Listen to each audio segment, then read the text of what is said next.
Hello everyone, in this video I'll show how to install Zoom on macOS. So let's get started.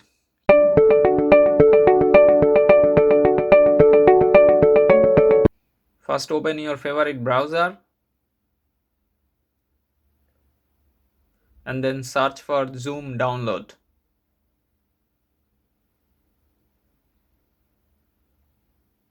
Now click on the first link. It will choose your operating system automatically. Just click on the first download link.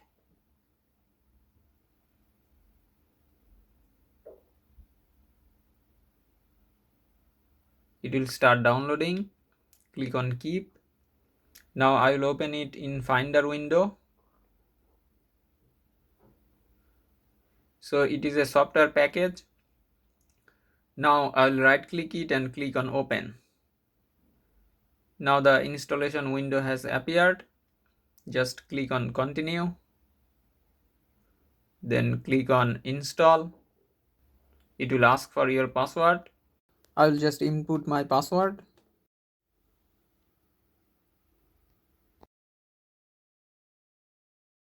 Now that the installation has finished, just click on close. You can keep the software package or you can move it to bin. I'll just keep it. Now you can see that Zoom has been installed successfully. So this is how you install Zoom on macOS. Thanks for watching. See you in the next video. Bye.